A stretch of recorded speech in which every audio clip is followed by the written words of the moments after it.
Y de inmediato presentamos a nuestros panelistas de esta noche. Nos acompañan Rodrigo Orellano, que es vicedecano de la Facultad de Gobierno de la UDD.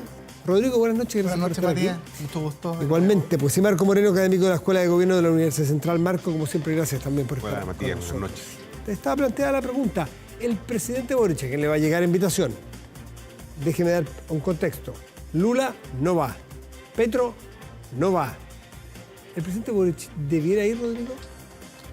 Yo creo que Argentina es un socio muy relevante, comercial, político, social, es un vecino. Y más allá de las diferencias políticas y de las miradas diferentes que existen entre el presidente Boric y sin duda el futuro presidente de Argentina, creo que aquí el Estado tiene que operar. Y me parece que el presidente Boric debería tener un gesto de Estado y concurrir. No me imagino algún presidente de Chile no asistiendo a un cambio de mando de algo o de un país tan importante para nosotros como Argentina. Yo creo que más allá de las diferencias ideológicas, él tiene que dejar eso al lado y dar la cara por el Estado chileno frente a un acto tan relevante. Marco. Las relaciones exteriores son de las pocas políticas públicas que son políticas de Estado, ¿no? Que trascienden los gobiernos, ¿no? Y en este sentido, el presidente Boric debiera mantener la continuidad de lo que ha sido una histórica relación, como decía Rodrigo, con Argentina, ¿no? Nos unen demasiados lazos. Y creo que ahí lo que debe operar, ¿no es cierto?, es el principio de que en materia de política exterior las relaciones con Argentina se rigen por políticas de Estado, independientemente de los matices políticos, de las diferencias que puedan haber entre quienes son gobernantes en un determinado momento, pero creo que el presidente no debiera escuchar esas voces que dicen que no debiera ir porque lo que Milei significa. Milei finalmente resultó el presidente más votado en Argentina desde el retorno a la democracia, ¿no? Por lo tanto, creo que, y lo dijo en el tuit que puso el día domingo el presidente en la noche, ¿no es cierto?, cuando se refirió al tema, cuando lo felicitó, creo que de alguna manera tiene que expresarlo con mucha claridad, no dejarse llevar, ¿no es cierto?, por las posiciones internas. Los saludó, no lo felicitó. Sí, perdón, los matices de las palabras que importan, porque pudo haber puesto felicitaciones en vez de saludo. Está en su derecho y quiero decir que las palabras significan. Claro. Probablemente ahí se confundió un poco ahora con el tema también del embajador, ¿no? Porque el presidente sintió que lo estaban presionando, diciéndole que ayer salía el senador Rojo Edwards del Partido Republicano diciendo que tenía que nombrar a la brevedad un embajador o embajadora que perteneciera más o menos al signo político de quien resultó electo en Argentina. Yo creo que en realidad el presidente tendrá que hacer una elección. Probablemente ese sea un criterio que se tenga en cuenta, pero yo no me imagino tampoco que vaya a nombrar embajador o embajadora a alguien de la oposición en Chile, ¿no? Probablemente de carrera, lo más prudente, ¿no? Ya, pero ustedes están diciendo lo correcto, que es obvio. ¿Quién en su sano juicio pudiera decir que uno debiera poner por encima en las relaciones entre países vecinos los gustos o disgustos o las diferencias políticas? Es obvio. Está el Estado primero y si es de derecha o de izquierda da igual. Yo creo que era lo otro. Gana o pierde. La cosa más chica. ¿Por qué se lo planteo? El presidente Boric es bastante único o líder en su sector de criticar sin ningún complejo a Maduro, sin ningún complejo a Ortega, y le trae repercusiones. No tuvo complejo salir al encuentro cuando se lo pidió como diputado, a él como diputado el presidente, ¿se acuerdan? Piñera en el encuentro de la infancia, de firmar él solo, pagando un altísimo costo entre sus pares, el acuerdo nacional ese del 15 por la paz y la nueva constitución del 15 de noviembre. Es decir, ¿acaso no es esa la característica del presidente Boric, el exdiputado, de que los gustitos, las preferencias, no gustitos, las preferencias personales a veces se dejan de lado por cosas mayores y eso no le genera un saldo positivo en cuenta corriente después para decir, yo soy de izquierda, sí, pero Ortega es un dictador. Yo soy de izquierda, sí, pero Milei es presidente. Es decir, ¿se pone por sobre o no? ¿O estoy Sí, yo creo que ese es el diseño original. delirando, ¿no? Ese es el diseño y el presidente se está ajustando a ese diseño, porque también de alguna manera el presidente busca establecer un tipo de liderazgo en la región, ¿no? Y el liderazgo ha estado marcado por esta diferencia que le ha hecho respecto, ¿no es cierto?, de criticar la dictadura donde éstas existan, ¿no? Le cuestionaron el tema con China y eso ha generado siempre... Pero ha criticado a China. Sí, ha criticado a China. Y por eso que yo digo que en este caso no debiera ser distinto y él debiera tener una continuidad de lo que ha sido su propio actuar, ¿no es cierto?, en términos de política exterior, pero por sobre todo el actuar del Estado de Chile, que creo que tiene que mantener esa continuidad necesaria en sus políticas públicas, en este caso en materia de política exterior. ¿Ganaría en ese saldo de cuenta política para después poder decirlo y que no lo critiquen O sea, probablemente si asiste va a recibir más críticas de su sector que de cualquier otro, no me cabe la menor duda, sobre todo de sectores más de izquierda de su coalición. Pero yo tengo la sensación de que él va a ir, porque por lo que dice Marco, en política exterior, en críticas a ideologías o dictaduras, no ha tenido un doble estándar. Yo diría que ha cometido errores, algunas imprudencias, algunas resbaladas importantes, sobre todo en el tema de Israel con Palestina. Yo creo que ha sido quizás más dubitativo que en otras oportunidades, pero yo creo que él entiende el rol republicano y la figura del presidente en varios aspectos. Y tú, Matías, diste una larga lista de actitudes o actos que tuvo el presidente saliéndose incluso de lo que le decían sus partidarios y gente de su partido. De hecho, estuvo sancionado en su militancia por haber firmado el acuerdo del 15 de noviembre del año 19. Por tanto, va a representar al país. Yo creo que eso le genera un saldo positivo. No veo una mirada diferente frente a él y yo tengo casi la certeza que va a asistir. ¿Qué otra lectura hacen de la elección de Javier Milei ustedes? Lo planteo no solo en las relaciones de hoy, sino que en la política de mañana y pasado, en nuestro país. Por ejemplo, en función de la elección del 17 de diciembre. Por ejemplo, en función del futuro de las coaliciones, la aparición de un Milei en Chile. En fin, ¿qué significa Milei hoy en Argentina para ustedes? Bueno, significa la solución por fuera del sistema, ¿no? Cuando las democracias toleran ciertos niveles de desconfianza, pero cuando tú superas ese umbral de desconfianza, la ciudadanía que siente que el sistema está roto empieza a buscar alternativas fuera del sistema, ¿no? Milei representó eso. La ira pudo mucho más que el miedo, ¿no?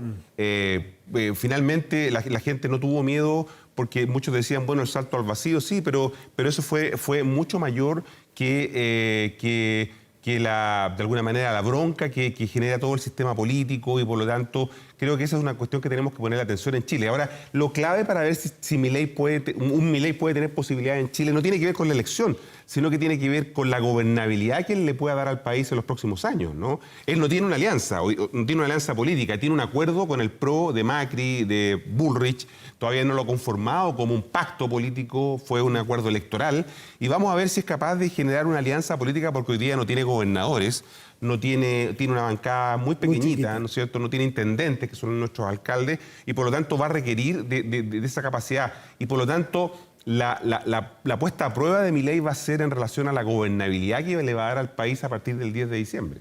Y poner a prueba su capacidad para poder negociar. Yo coincido con Marco en todo lo que señala. Al final, yo lo siento como un llamado de atención, Matías, un llamado de atención importante a nuestra clase política, al funcionamiento de nuestras instituciones. Hoy que estábamos comenzando justamente antes de una institución que está en la palestra por casos de eventual corrupción.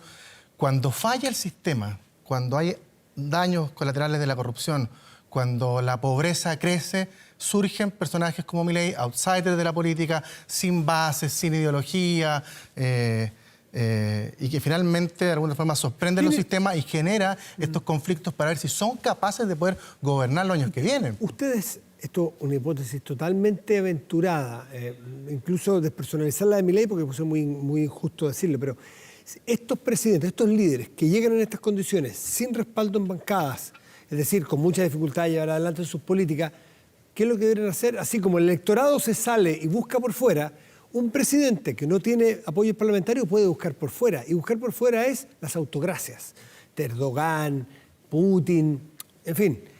¿Hay peligro en estos casos o sea, ¿cómo debe reaccionar la política argentina para darle un respaldo y un soporte a un presidente electo que no tiene tejido político?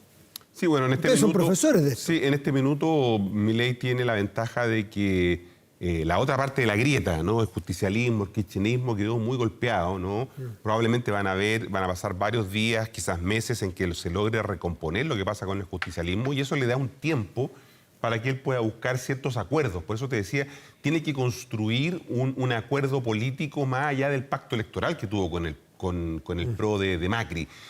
Vamos a ver si eso se concreta, por ejemplo, en las nominaciones de su gabinete. Se ha especulado mucho, ¿no es cierto?, de los nombres que circulan para conformar su gabinete, donde habría representantes del PRO. La propia Patricia Bullrich, ¿no? Se dice que podría ser la ministra de Seguridad, ¿no? Ese es un cargo que le viene muy bien a ella porque tiene experiencia en ese tema. Ya lo ejerció. Lo ejerció. Entonces, va a depender mucho de la capacidad que tenga Milei de moverse o moderar su discurso, ¿no? Yo creo que de alguna manera lo ha hecho. Esta relación con el Papa, estos, ¿no es cierto?, diálogos que tuvo hoy día con el presidente Fernández, van en esa línea de ir un poco, ¿no es cierto?, adaptándose. Nomás, pues, sí. O sea, yo creo que las recetas son obvias, o sea, moverse y cambiar de un discurso radical a uno más moderado, incorporar gente de otros sectores más moderados, como gente como Macri, Patricia Bullrich. El rol de Macri fue fundamental, yo tengo la sensación en esta segunda etapa. Pero yo ahí tengo una mirada diferente, yo creo que no se ha moderado, o sea, incorporó gente más moderada, pero el discurso ayer no se movió un eje de lo que él de fondo prometía. Adiós Banco Central, vamos a privatizar todas las empresas de comunicaciones, etcétera. Y eso quizás es uno de los temas que más va a tener conflicto con la oposición, que no le van a dar quizás el beneficio rápido para poder ejercer su plan. Y Jair va a tener que matizar, porque finalmente diferenciarse de lo que fue Macri, que justamente por el temor de tener una posición tan potente como el peronismo, fue dilatando quizás medidas que había anunciado, finalmente no las pudo concretar, y yo creo que Milei entendió el discurso al revés. En fondo, tengo que hacer rápido los cambios y de ahí de alguna otra forma empezar a dialogar. Entonces, yo lo veo muy incierto el futuro de Argentina, sobre todo en temas de gobernabilidad, porque no sé si la personalidad de Milei va a lograr permitir lo que señala bien Marco: diálogo, moderación, incorporar. Debería serlo, pero... Cambiemos un segundo de tema, más que un segundo, lo que nos queda de espacio. El caso Audios, donde se vio al abogado Hermosilla, al señor Sauer y a la abogada Villalobos,